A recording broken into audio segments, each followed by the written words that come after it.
poderia acabar sem um último debate extremamente importante entre as esquerdas. Jones Manuel, Breno Altman vão debater, atenção, se o Lula é de esquerda ou de direita, ou neoliberal, ou simplesmente um homem gostoso. Vambora. Possibilidade de um giro à esquerda do governo Lula 3? Breno. Olha, Mauro, eu já aprendi na vida que previsão a gente só faz sobre o passado, não é? Aqui? Opa. Previsão a gente só faz sobre o passado para reduzir as chances de erro. O Jones adora fazer previsão. Bonito, hein? Bonita a estante dele ali, ó.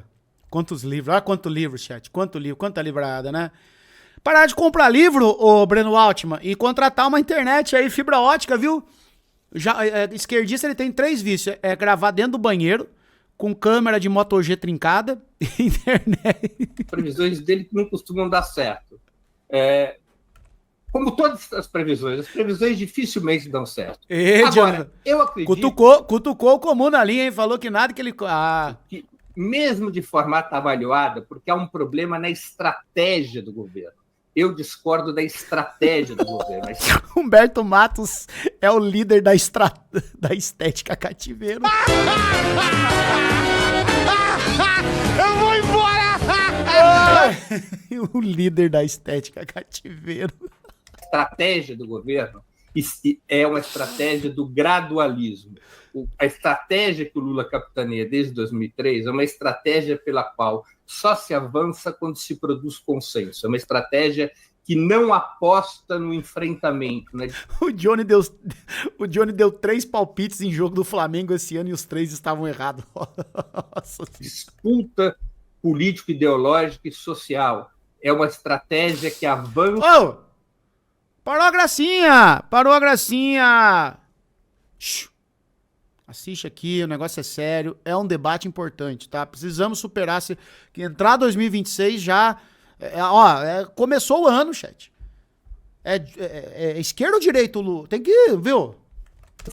De forma gradualista. Dentro dessa estratégia, o governo já começou a girar à esquerda, embora de forma atabalhoada.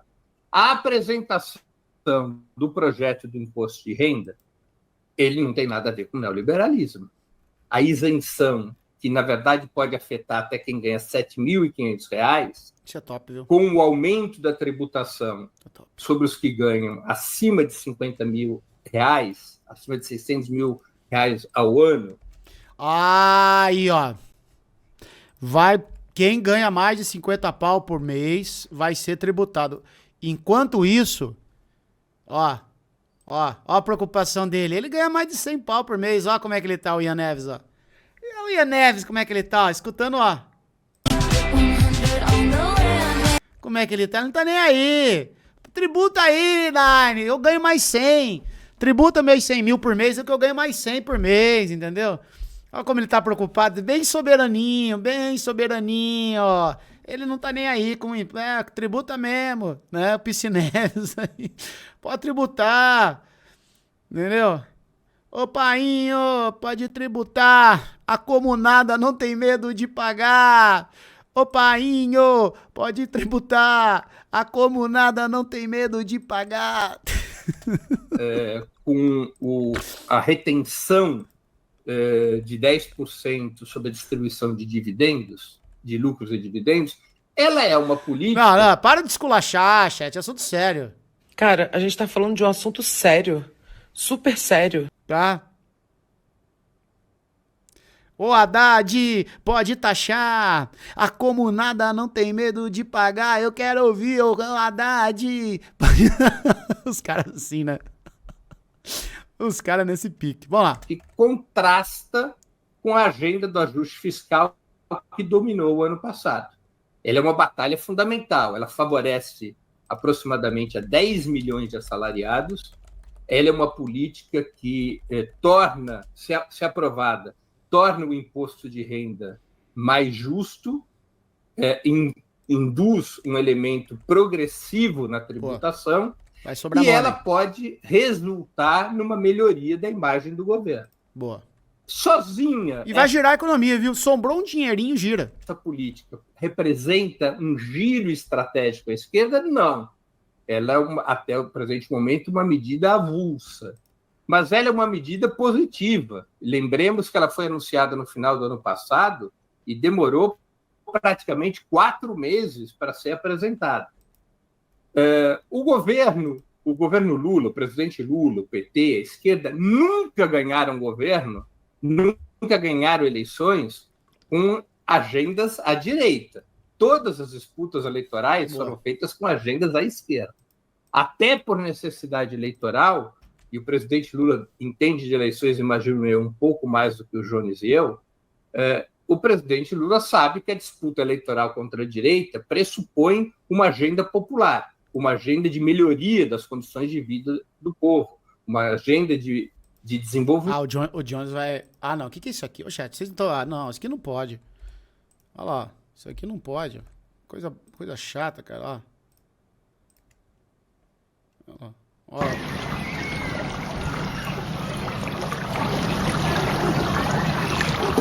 E teve boatos que eu ainda estava na pior. Se você tá na pior, porra, o que quer dizer tá bem, né?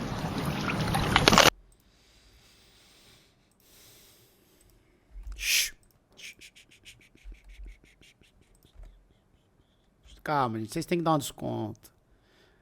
Eu tô trabalhando enquanto tá todo mundo folgando, eu tenho que, né? Bem, e a apresentação desse projeto sobre o imposto de renda é um passo adiante. É um passo suficiente? Na minha opinião, não. Mas é um primeiro passo. É um passo que demonstra que o governo pode estar se abrindo à necessidade de retificar sua estratégia. É um passo que demonstra que a agenda social desenvolvimentista pode ganhar espaço contra a agenda social liberal. Há uma fortíssima disputa no governo a esse respeito. Vocês mesmos aqui no programa Manhã Brasil citaram o absurdo das declarações de Simone Tebet propondo um novo ajuste fiscal na calada da noite, assim que forem realizadas as eleições de 2026. Isso, evidentemente, contrasta com a prioridade apresentada este ano de aprovar o projeto de reforma do imposto de renda com a isenção de quem ganha até R$5.000. Há um confronto dentro do governo. Há um confronto dentro até mesmo dos partidos de esquerda. Repito, entre a agenda social desenvolvimentista e a agenda social liberal. É um governo de frente ampla, no qual estão presentes forças com distintas concepções sobre o desenvolvimento do país. O ponto de unidade desse governo foi derrotar a extrema-direita e seu programa, e é um governo, portanto, que abriga diferentes concepções, e concepções que colidem entre si. Neste momento, com a apresentação do projeto de imposto de renda, eu acredito que o governo deu um primeiro passo. Espero eu que novos passos sejam dados. Refuta aí, Jones. Espero eu que isso signifique uma retificação em relação à agenda predominante do ano passado. Refuta aí. Valeu. Nós vamos, então, agora para a resposta do Jones à pergunta: a possibilidade de um giro à esquerda do governo Lula 3. Jones, 5 minutos para ti. Vamos lá. Veja, gente, antes de responder, é necessário comentar as falas anteriores do Breno. E aí eu vou até falar mais devagar para vocês prestarem atenção. Esse debate surgiu... Atenção, é agora que o bicho vai pegar. Olha lá, ele ficou só juntando chácara. Vídeo do Breno em que eu fiz uma resposta. No vídeo original do Breno, ele se negava a debater... Cara, não é possível. O Jones usa o mesmo mic que eu, cara. Tem alguma coisa errada. Não é possível, gente. Não é possível. É o mesmo microfone aqui, o HyperX. PPPs. Ele não fala na exposição inicial, só fala nas perguntas e ainda vem com um negócio que para mim é justificável, quer dizer que PPP não é o mesmo que privatização. Reparem que na minha fala eu citei o papel das PPPs, é o maior pacote de PPPs da história brasileira, piorando a qualidade dos serviços públicos, entregando políticas públicas e serviços públicos para a iniciativa privada. Breno Altman simplesmente passou batido e não falou, inclusive, de coisas aberrantes, como a participação do BNDES na participação de privatização de escolas em São Paulo, do governo Tarcísio de Freitas. Isso por um lado. Por outro lado, eu questionei diretamente, o camarada Breno, onde é que está essa agenda social desenvolvimentista? Quem são seus atores? Quem são as forças? Quais são as políticas? O que é que Breno citou? A Petrobras, que no meu próprio vídeo eu falei, sim, a política da Petrobras melhorou um pouco frente ao que era o governo Bolsonaro. Chamar desenvolvimentista é forte, né? Refinarias continuam privatizadas, a BR Distribuidora continua privatizada, o arroxo em cima de trabalhadores terceirizados, atraso de salário, piora das condições de trabalho, tudo segue igual. Mas beleza, a Petrobras melhorou um pouco. Dito isto, em seguida, o Breno ele cita, preste atenção, ele cita o aumento do gasto com saúde e educação. No meu vídeo, fazendo análise do vídeo inicial do Breno, eu afirmo categoricamente que isso não se sustenta porque o governo Lula mandou para o... Comprou o mic do camelô do Vietnã. Por que vocês são assim, cara? Não faça as coisas, meu Deus do céu. A culpa, eu não tenho culpa, chat. Eu tô prestando atenção aqui na explanação. Eu quero saber se o Lula é de esquerda ou de direita. Agora vocês ficam falando disso. Congresso, uma proposta de PEC de transição que mantinha suspenso o piso constitucional da saúde e da educação. Isso foi a proposta inicial do governo.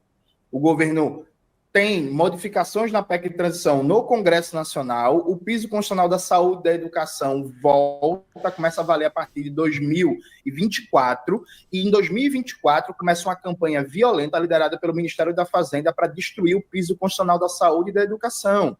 Então, o que o Breno mostra como prova de desenvolvimentismo é uma obrigação legal, constitucional, que o Ministério da Fazenda lutou e muito para destruir. Aí o Breno vai dizer, lutou para destruir, mas não ganhou. Então, quem foi contra destruir o piso constitucional é desenvolvimentista, aí é um pouco forçar a barra, né?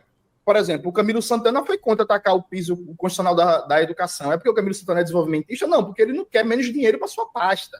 Aí o Breno citou a bônus salarial e o BPC. Realmente, gente, cresceram. Aí, enquanto crescia, o governo fez uma análise do crescimento e decidiu destruir o BPC. Fez um pente fino que cortou mais de 300 mil pessoas. Quando era o governo Bolsonaro fazendo pente fino, o PT criticava e tentou destruir o BPC no Congresso. Ainda bem que foi derrotado no Congresso, mas sempre que eu vejo um vídeo de comunista, eu reinicio a minha internet achando que tá travada. É complicado. Conseguiu fazer um ataque ao abono salarial e conseguiu fazer um ataque ao salário mínimo. Então, assim, o Breno pega gastos de crescimento obrigatório e coloca isso como prova de desenvolvimentismo. Assim, não dá, gente. E esses gastos de crescimento obrigatório, eles continuam crescendo para esse ano porque o governo foi derrotado no Congresso. Perfeito? Então é importante frisar isso. Por outro lado, veja, o presidente Luiz Inácio Lula da Silva não mostra absolutamente nenhum sinal de uma virada à esquerda nesse governo. Eu gostaria bastante.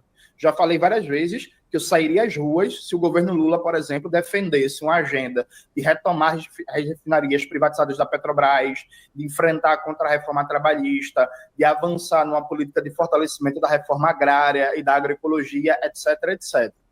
A medida de isenção para quem ganha até 5 mil é uma medida de tentativa de recuperação de apoio eleitoral, assim como é entregar o FGTS para os bancos no consignado privado, num país que tem mais de 70 milhões de pessoas endividadas, em que o governo Lula nem sequer colocou limite nos juros do empréstimo consignado privado.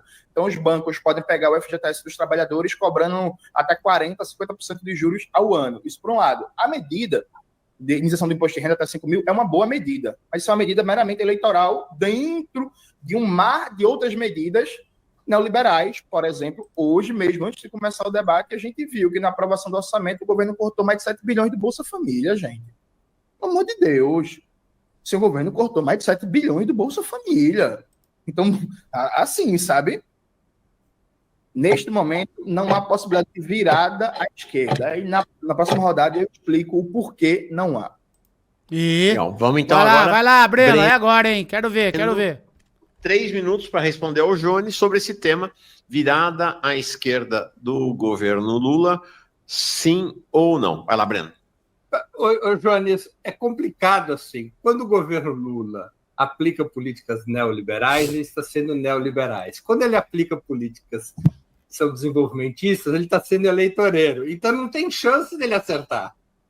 Nas duas opções, ele vai estar errado. A gente tem que ter um debate mais científico, mais sério sobre isso, não é? Mais rigoroso. Eu entendo a necessidade política de você fazer um discurso sempre enfático de oposição, para regimentar forças no campo político que você acredita, eu acho isso legítimo, mas tem que ser cuidadoso com os fatos. Por exemplo, você fala que foram cortadas 300 mil inscrições no BPC. É verdade, só que se você olhar para esses 2 anos de governo Lula, o número de beneficiários do BPC subiu de 5,15 milhões para 6,29 milhões, é um crescimento de 22,14%. Não caiu o número de beneficiários do BPC, ao contrário, subiu e subiu muito, e continua subindo. Não é? Nós temos que levar em conta esses fatores, ou seja, há um conjunto de políticas no governo que eu aqui busquei listar e a qual agora se incorpora o projeto de reforma do imposto de renda, que são um contravapor em relação às políticas fiscal e monetária que estão no terreno do liberalismo. Tá? Essas políticas, elas estão na base do crescimento da renda real do trabalhador, estão na base do crescimento do emprego, estão na base do crescimento da economia. O crescimento da economia está sendo mobilizado principalmente pelo consumo das famílias, porque está entrando mais recursos nas famílias, está entrando menos do que poderia. A recuperação não é tão forte como eventualmente nós gostaríamos e eventualmente poderia, mas são os dados, Johnny, são os fatos. O consumo das famílias subiu 4,8% em 2024. O consumo das famílias em 2023 tinha subido 3,1%. É o que comanda a recuperação da economia. Significa dizer que a renda do trabalho está crescendo. E isto é antagônico a políticas neoliberais. O neoliberalismo foi construído como política para reduzir custos de produção, para reduzir salário, para reduzir benefícios. E isso não está acontecendo na vida real. E outra, a PEC da transição, que foi muito importante para driblar aquela situação de 2022, ela não é um jabuti que subiu sozinho na árvore. Quem propôs a PEC da transição foi o governo. O governo propôs a PEC da transição. Ela não nasceu por combustão espontânea. Não é? Então, essas coisas todas, os fatos, têm que ser levados em consideração. Os fatos são mais importantes que os discursos, Jones. Vamos lá. Agora, Jones termina essa rodada. 3 minutos. O tema continua sendo a questão da possibilidade ou não de um giro vai lá. É agora, chat. É agora. E a torcida vibra, hein? A torcida vibra. Vambora. Do governo Lula. Jones, tua vez. Repare. POV. Você clicou em um vídeo do Jones Manuel. Não, de um giro à esquerda do governo Lula. Jones, tua vez. 3, 2, 1. Repare que Breno Altman, ele continua não falando do maior pacote de PPPs da história da República Brasileira, inclusive com apoio do BNDES, a privatização de escolas como aqui em São Paulo. Isso simplesmente foge do tema. Repare que o camarada Breno, ele chama de política desenvolvimentista a isenção do imposto de renda para quem ganha até 5 mil. Uma política importante, mas isso não é desenvolvimentista. Repare que Breno não consegue mostrar as forças desenvolvimentistas no âmbito do governo. Eu só quero que vocês prestem atenção nisso e como ele está fugindo recorrentemente de temas incômodos. Aí o Breno... Breno, veja, é muito difícil, Breno, você citar o BPC. É claro que o BPC cresceu, Breno, porque pela primeira vez na história do BPC, do segundo semestre de 2018 até... o segundo semestre de 2021, a fila do BPC ficou congelada. Todo ano o BPC crescia, o Bolsonaro congelou a fila como uma forma de atacar o programa, na tentativa de ganhar a eleição a partir de 2022. O Bolsonaro finalmente deixou a fila andar, o BPC começou a crescer de 2022 em diante. Vendo o crescimento do BPC, Breno, o governo Lula tentou destruir o BPC, Breno. O governo Lula foi criticado a rodo pelas pessoas que votaram nele. O rapaz que subiu lá a rampa com... Ele destruiu o BPC, meu Deus. Lula, o Ivan, por exemplo, ele foi motivo de achincalho da extrema-direita, porque subiu a rampa com o governo e depois estava o governo atacando uma política social, uma política pública fundamental para pessoas com deficiência, Breno. O governo foi derrotado, Breno, no Congresso. O BPC tinha sido destruído, Breno. Aí tu fica citando o crescimento do BPC como prova de política não neoliberal, Breno, sabe? É muito difícil, viu? Inclusive, na época, você criticou o ataque ao BPC. Ainda bem, né, Breno, que foi derrotado, né, no Congresso, né? Agora, veja, por que não existe chance de uma guinada à esquerda neste momento? A política econômica do governo Lula precisa ser derrotada, né? Há um consenso hoje muito grande entre a direita, os liberais, a extrema-direita e a maioria dos progressistas em torno de uma concepção de macroeconomia neoliberal, em torno de uma política que preza pela ideia de responsabilidade fiscal, de não gastar mais do que arrecada e todos esses mitos neoliberais. A partir do momento que o governo adotou o novo teto de gastos, ele se amarra de um jeito trágico, né? Para mim, o que é central? O que é central? A gente impor uma agenda popular à extrema-direita e ao governo para fazer com que o governo seja forçado a tomar posição, pautas como o fim da escala 6x1. Por quê? Não há possibilidade do governo guinar à esquerda com o núcleo da política econômica, que é neoliberal de cabo a rabo, e não tenha dúvidas disso, né? Todo dia o Haddad dá provas diferentes. Veja, a prova que não há guinada à esquerda é o consignado do privado, gente. O governo poderia ter imposto um limite de juros aos bancos. A Febraban está muito feliz. O governo entregou o FGTS para o trabalhador, o FGTS para os bancos, sem colocar limite na taxa de juros. Isso num país com mais de 70 milhões de endividados e que o Desenrola não tirou praticamente ninguém da situação de inadimplência. Hoje o Brasil tem mais endividados do que antes de lançar o Desenrola. Ô, louco! Não ajudou ninguém o Desenrola? Ninguém! E piorou ainda! Aí é complicado, hein? E não teve a resposta do Breno Altman? Eu queria ver a resposta, pô. Do governo Lula é ou não. É ou não liberal. O coisa aí, pô. Queria ver aí, mas isso. Então não é liberal mesmo, fechou. Olha o Gustavo Machado aqui. É isso.